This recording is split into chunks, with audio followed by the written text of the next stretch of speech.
Thank you for staying with us, everyone. Well, we'll begin the show tonight, first of all, with news of the Socio-Economic Accountability Project. SERAP has reacted to the amendment of the Code of Conduct Tribunal Bill by the Senate yesterday.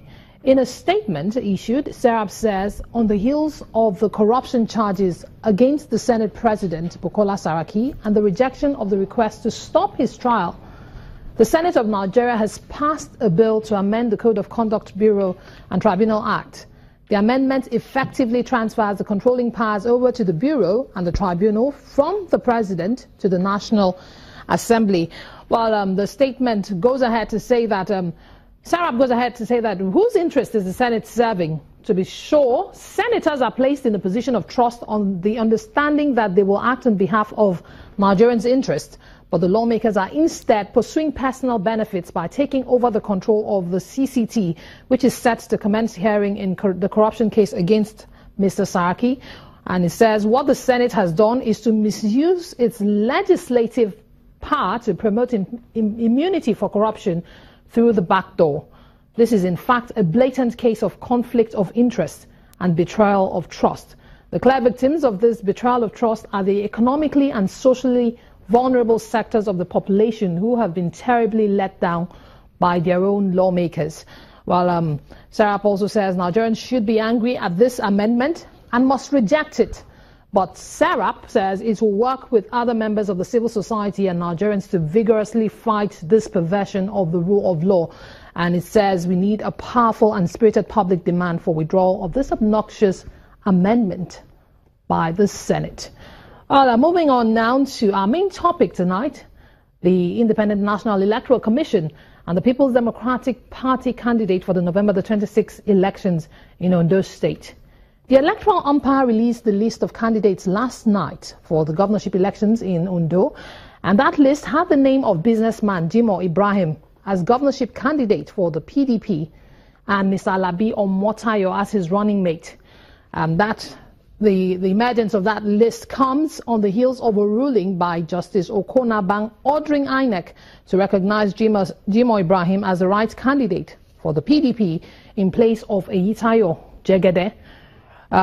Remember that both factions, that's the Alimodu Sheriff faction and the Makafi Caretaker Committee, had produced candidates in parallel primaries that held in Akure and Ondo State, with Jimoh Ibrahim emerging the candidate for the PDP faction of them, led by Senator Alimodu Sheriff, and Eyitayo Jegede emerging the candidate for the Ahmed Makafi Caretaker Committee faction. Well, several reactions have been trailing that move by INEC, and as it is, there was a protest in Akure, the Ondo State capital, today. Let's take a look at how some residents of Ondo State reacted to news that businessman Jimoh Ibrahim had been listed as the right candidate, or the authentic candidate, as the case is, by the Independent National Electoral Commission.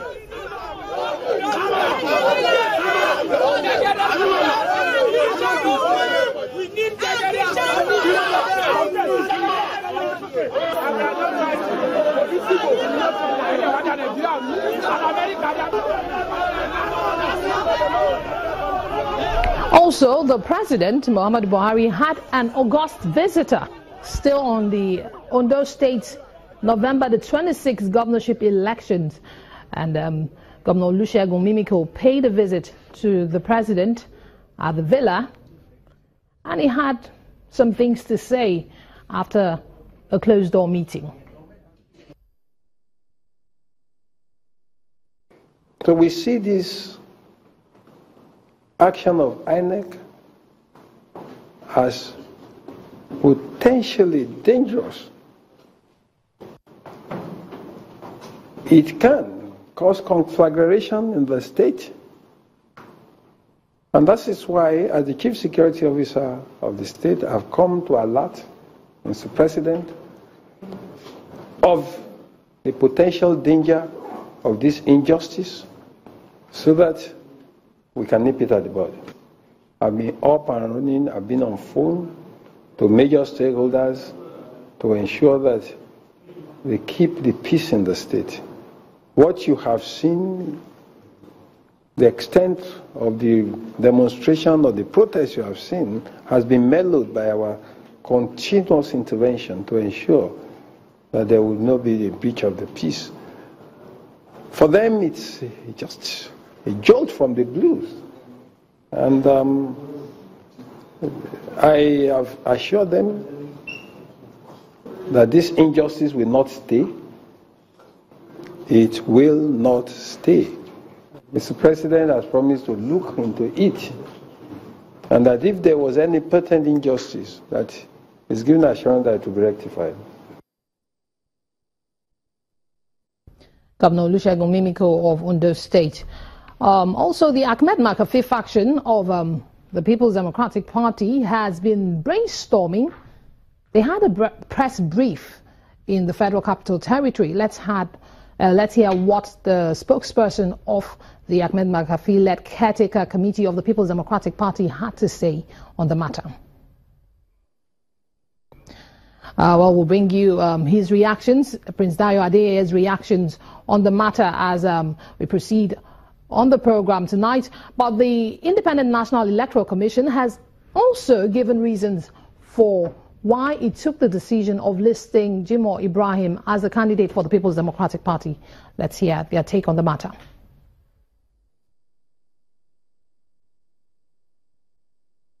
INEC deed was not done without consideration for the various judgments that we have received. Because about 2 days ago, specifically I think Wednesday evening, about 5 minutes to 5 p.m., we got an order from Ondo State High Court, which immediately made to our chairman at Abuja that night, and he got it before he closed in the office, and the commission took it as with the hope that he would meet yesterday morning to deliberate. Only for us again yesterday to see another judgment from another court in Abuja. So the judgment of Ondo State High Court, that judgment was okay. Again, this one is being the last judgment before the release of the candidate's name. The commission felt that name should now be used. So hence Jimoh Ibrahim's name was on the list.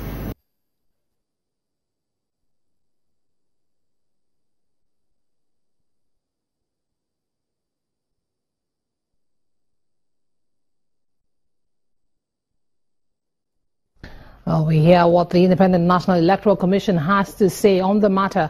Well, we'll get some perspectives into the discussion tonight. And joining me on the program to discuss the issue is a legal practitioner. He's right here with me in the studio, Wahab Shitu. Thank you very much for joining us on the program. Thank you for inviting me. Okay, Mr. Shitu, you've had the position of the Independent National Electoral Commission. INEC says it took that decision because the ruling by the Abuja Federal High Court was the last ruling that came before the list was released. Is that a tenable reason, or is that reason enough to list Jimoh Ibrahim as a candidate for the People's Democratic Party in place of Eyitayo Jegede? Well, I must say that this is a potentially very sensitive issue, and it also raises the problem, the sad problem of conflicting decisions emanating from cause of coordinated jurisdiction. What would you have expected, INEC to do in the circumstances? Faced with the reality of a court order issued by a court of competent jurisdiction, Federal High Court. Ostensibly, we have conflicting decisions here.